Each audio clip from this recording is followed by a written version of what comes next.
Blueface just got swatted again, and this time the police walked straight into his restaurant, past his customers, past his staff, and came within feet of a 4-day-old newborn baby.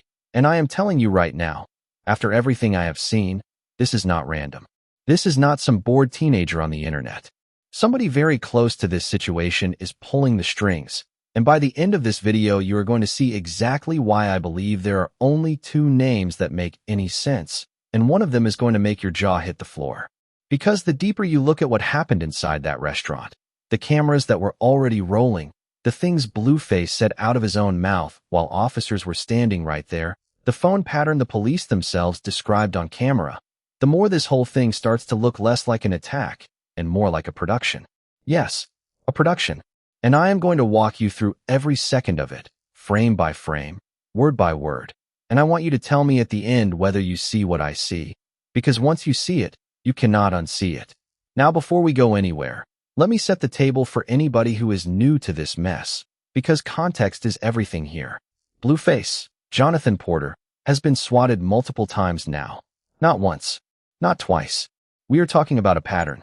And for those who do not know, swatting is when somebody calls in a fake emergency, shots fired, violence, a hostage situation, something horrific, specifically so that armed police storm a location.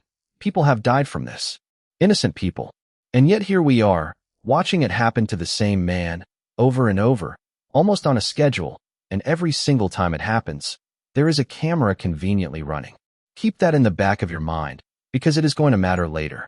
So here is the scene. Blueface is at his restaurant, the crab spot he has been promoting nonstop on his streams. With him is Nevaeh, the mother of his brand new baby.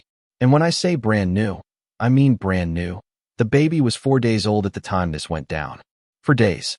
Also in the building is his older son, 4 years old, plus the entire restaurant staff, plus random customers who just wanted to eat some seafood on a regular day. None of these people signed up for what walked through that door. Because suddenly, police, multiple officers, and this was not a friendly knock on the door. This was a full response. Everybody out, hands where we can see them, the whole routine. And all of it, was caught on Blueface's own livestream. Now, most people, when police storm their business, the first instinct is to turn the camera off. Protect your family. Protect your privacy. Protect your newborn. That is what a normal human being does. But I need you to listen very carefully to what Blueface did instead, because this is where the story takes its first hard turn into strange territory. While officers are clearing the building, while Nevaeh is sitting there with a 4-day-old infant in her arms, while his 4-year-old son is being walked out by strangers with his little hands in the air, Blueface is on stream telling his chat, and I am paraphrasing here, that this is great for content. He said he loves when this happens. He called it easy content. He said the police do half the work for him. He said it out loud, on a live microphone, with a straight face. And when the officers started moving people around, this man told his people to set the camera up. Set the camera up, so that not a single second of his newborn child's first police encounter would go unmonetized. Now let me be fair for a moment, because I always try to look at both sides before I draw a line. Some people will say this is just how streamers are built. The camera is always on, the grind never stops, content is king. And sure, there is a version of that argument that makes sense for somebody playing video games in their bedroom. But this was not a game. This was armed officers responding to a call that claimed someone had been beaten and shot. And the person treating it like a content goldmine was the father of the 4-day-old baby sitting in the middle of it. A newborn. A child who has been on this earth for less than a week, already being used as a background prop in somebody's engagement strategy. I want you to sit with that for a second, because it only gets heavier from here. Now here is where it gets genuinely disturbing, and I need you to pay attention to the details, because the details are the whole story. The police, while they are on scene, explained something on camera that should have been the headline of every blog covering this. They said the caller keeps using burner phones. Untraceable. Disposable. And this was not the first call. They made it clear this is an ongoing pattern, somebody who keeps calling and keeps disappearing into the wind. The officers themselves sounded exhausted by it. One of them basically admitted they cannot track this person down because the calls come from numbers that lead nowhere. So ask yourself the obvious question. Who does that? Who has the motivation, the persistence, and the familiarity with this man's exact location and schedule to keep calling in fake emergencies. And who in this orbit is known for playing games with phones? Because I have watched this situation for a long time, and there is one name that the entire internet said out loud before I even finished the sentence. Chrisean Rock. And before anybody jumps in the comments calling me biased, hear me out, because I am not pulling this out of thin air. I am following the pattern, and the pattern has a rhythm that is impossible to ignore. Look at the timeline. Chrisean has been spiraling, publicly, visibly, emotionally, ever since Nevaeh had Blueface baby. And I am not saying that to be cruel. I am saying it because it is documented behavior on her own platforms, in her own words. The tension between Chrisean and Blueface over Nevaeh has been building for months, and every time it reaches a boiling point, every single time Chrisean is angry, every time there is a public blow-up connected to Nevaeh, something strange seems to happen around Blueface. Police show up. Chaos shows up. Content shows up. And then, like clockwork, everybody is talking about all three of them again. And notice something else. Chrisean was quiet the day this happened. Suspiciously quiet. Now, Chrisean being quiet is like thunder not following lightning. It does not happen naturally. This is a woman who processes everything in real time, online, out loud. And yet on the exact day the police storm Blueface restaurant while he is sitting with Nevaeh and the new baby. The exact situation that would normally send Chrisean into a 3-hour live silence. You can draw your own conclusions from that.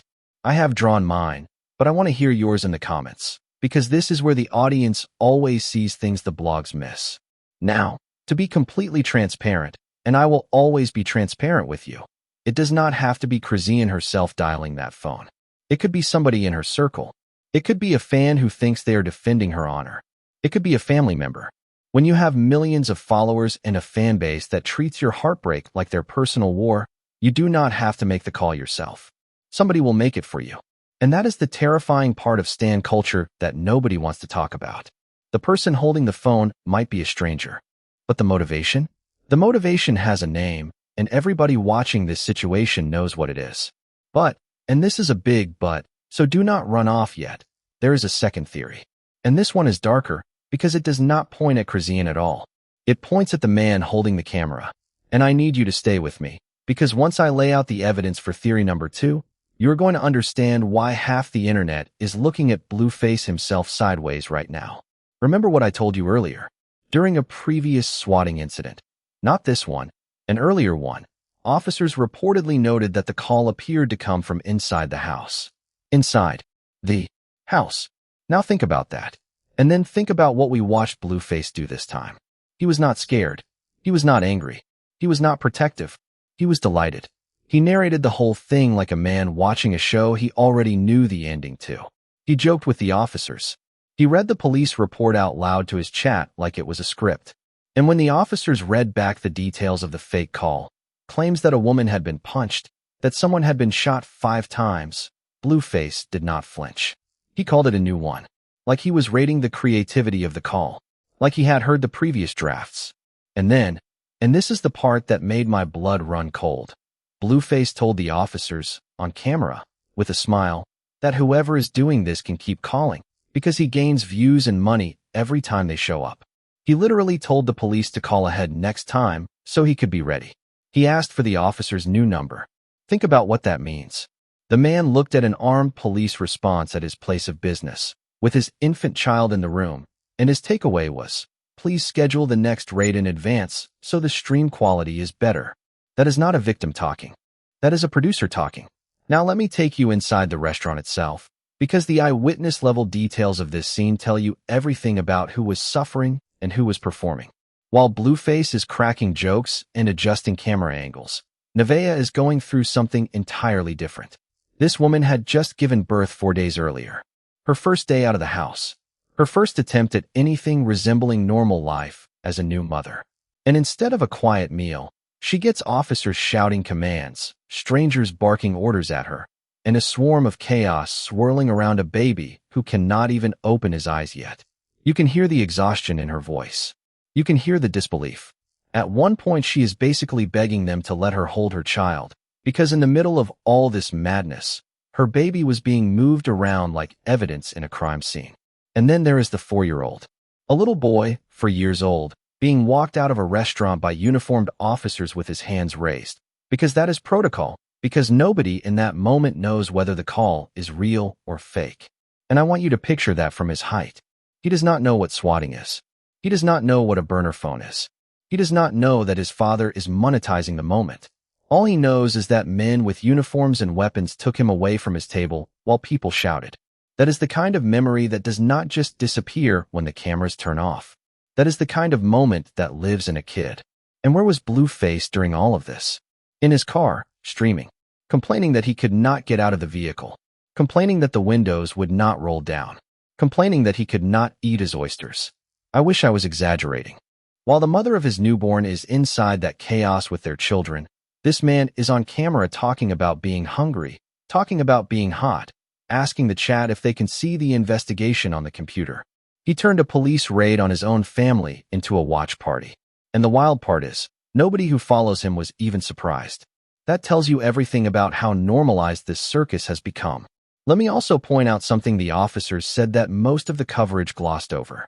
When they pulled up the report connected to the call, it was loaded with specific accusations, claims of violence, claims of a shooting, claims designed to guarantee a maximum armed response. That is what makes swatting so dangerous. It is not a prank call. It is a weaponized lie engineered to make police arrive expecting a killer. And whoever made that call knew exactly which words to use. They knew the address. They knew who would be inside. They knew a baby would be there. That is not random internet trolling. That is targeted. Somebody wanted that exact scene, with those exact people, on that exact day. And here is the question that I have not been able to shake since I watched this footage. Why does this keep happening only when the stars align for content? Blueface has been in the public eye for years. He has had quiet weeks, drama-free weeks, weeks where nobody was talking about him at all. And interestingly, no swatting during those weeks. But the moment there is a new baby, a new house rumor, a Nevaeh storyline heating up, a Chrisean spiral simmering in the background, suddenly the phones start ringing at the police station. Coincidence? Maybe once, maybe twice. But we are past the point of coincidence now. We are in pattern territory, and patterns have authors. Now, let us talk about the new house for a second, because it is connected. Blueface has been teasing this new house for months. He told everybody the paperwork was done, the money was paid, the move was imminent. And yet, no house tour, no moving vlog, no keys on camera. And in the middle of all that ambiguity, reports started floating that Nevaeh might not even be moving in. So what do we actually have? A house that may or may not exist, a relationship that may or may not be stable, a baby that definitely exists and is definitely 4 days old, and a stream that definitely needs views. When you line those things up, the picture gets ugly fast. Because a man who needs constant noise to stay relevant will find noise, one way or another. And a fake emergency is the loudest noise there is. And before anybody says I am being too hard on him, remember, I am asking questions, not issuing verdicts.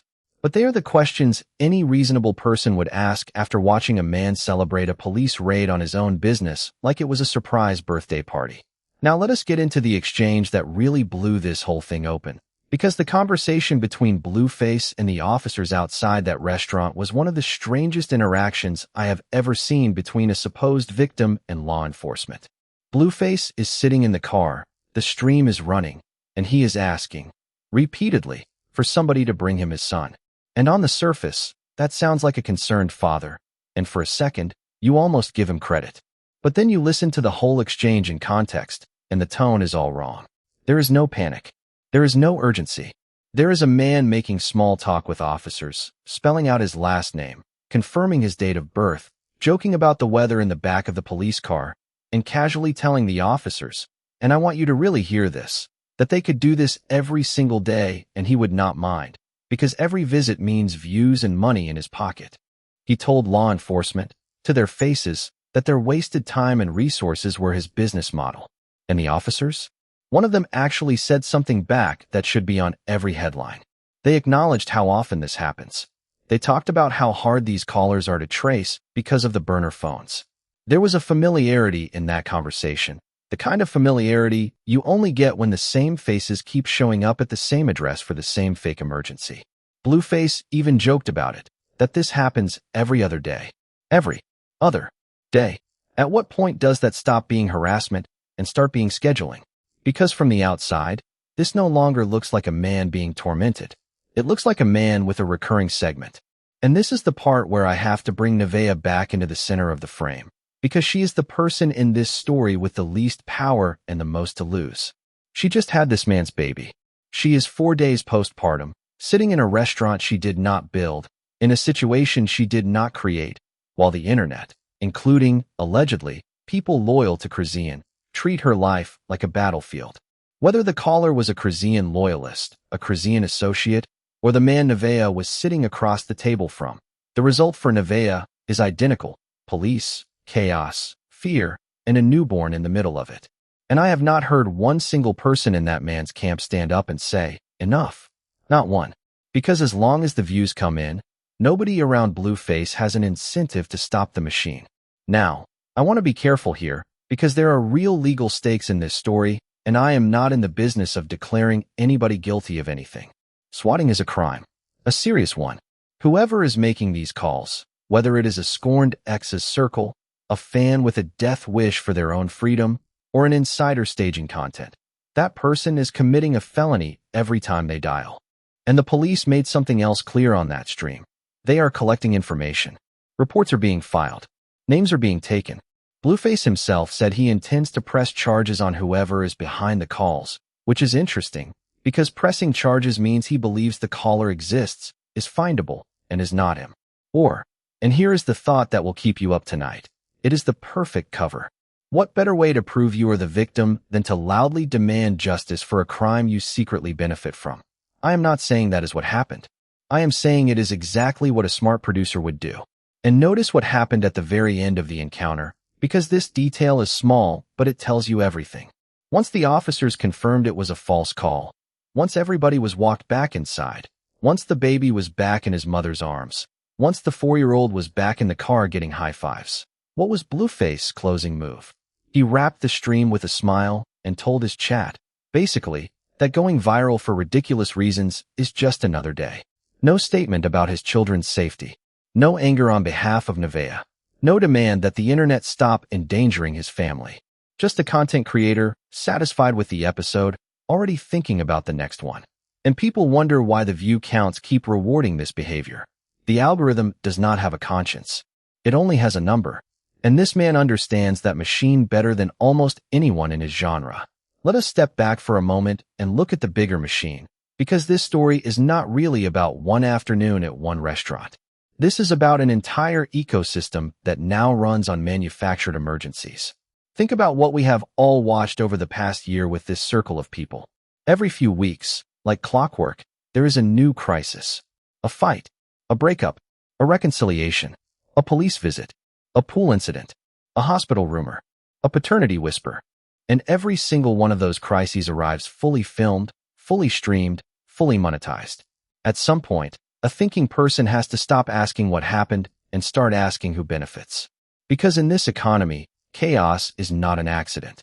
Chaos is inventory. And Blueface, say what you want about him, and I have said plenty, is one of the most talented chaos merchants the internet has ever produced. This is a man who understood, earlier than most, that attention does not care whether it is admiration or disgust.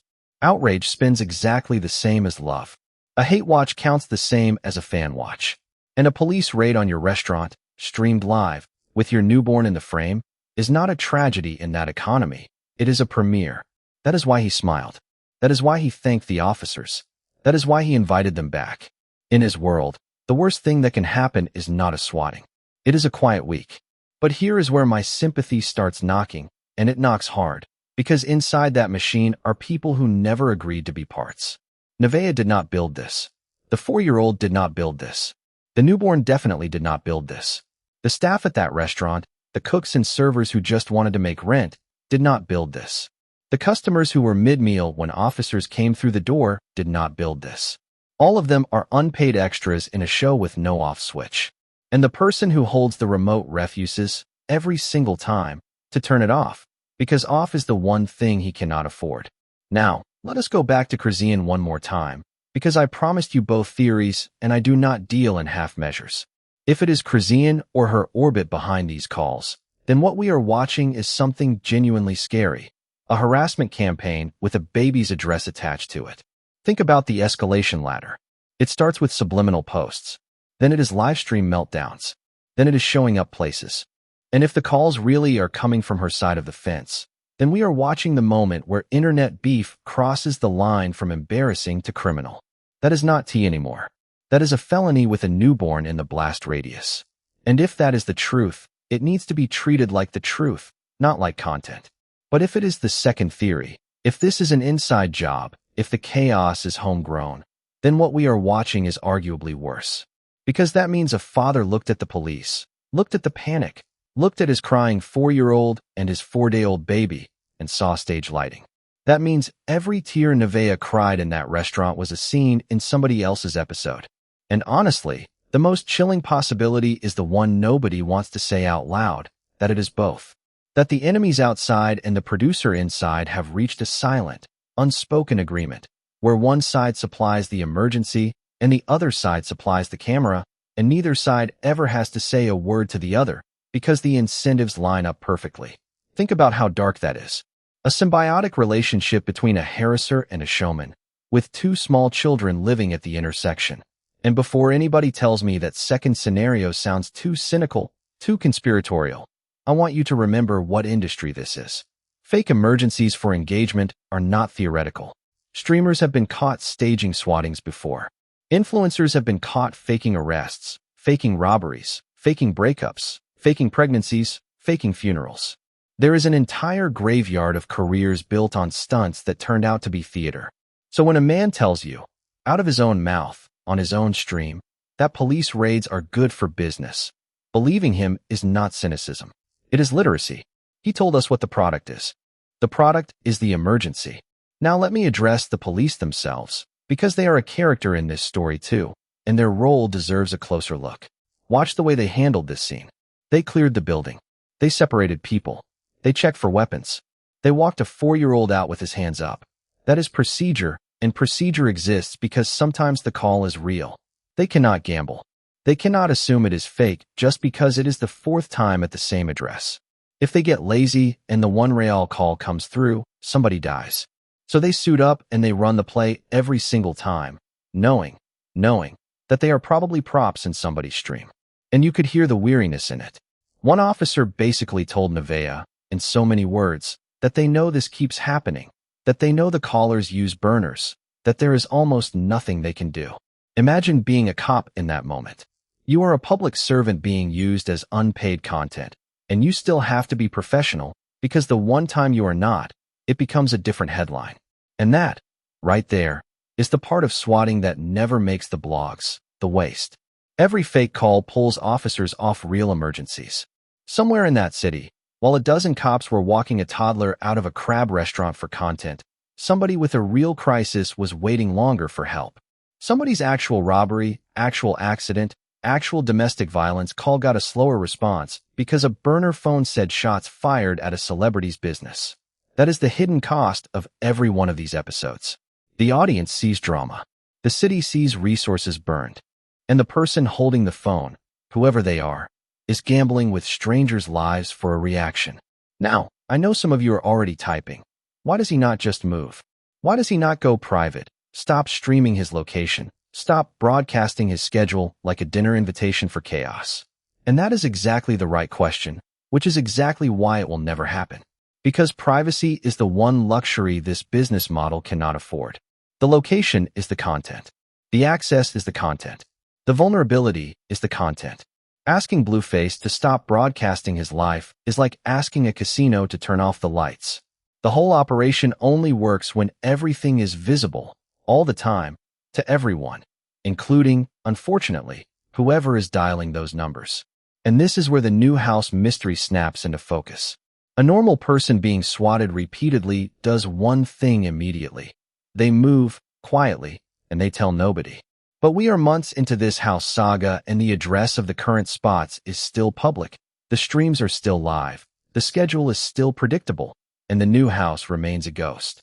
Either the house does not exist, or it exists and moving there would interrupt something more valuable than safety. I will let you decide which of those two options is more disturbing, because I genuinely cannot. Now, let us talk about the moment in that footage that I have replayed more than any other, because it is the key to the whole story. It is not the shouting. It is not the police commands. It is a quiet little exchange between Nevaeh and the officers, where she is sitting in that car with her newborn, drained, overwhelmed, trying to process the fact that her first day out of the house after giving birth turned into an armed response. And the officer, trying to be kind, tells her they know these calls keep coming. They know it is exhausting. They know it feels targeted. And in that small, exhausted moment, you can see the entire human cost of this circus sitting in one woman's face. She did not sign up for any of this. Fame by association is still a cage, and right now Nevaeh is living in it with a 4-day-old baby in her arms. And I have to give credit where it is due, because in that entire circus, Nevaeh was the only adult in the room.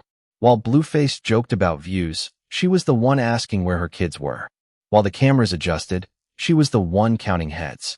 While the men in that situation, streamer and officers alike, ran their routines, she was the one doing the actual job of a parent, for days after doing the hardest thing a human body can do. Whatever you think of her, whoever you think she should or should not be with, that woman showed up as a mother in the middle of a war zone, and nobody covering this story should skip past that. Meanwhile, somewhere out there, Chrisean is watching all of this. And whether she made a call or not, whether her people made a call or not, one thing is guaranteed. She saw the footage. Everybody saw the footage.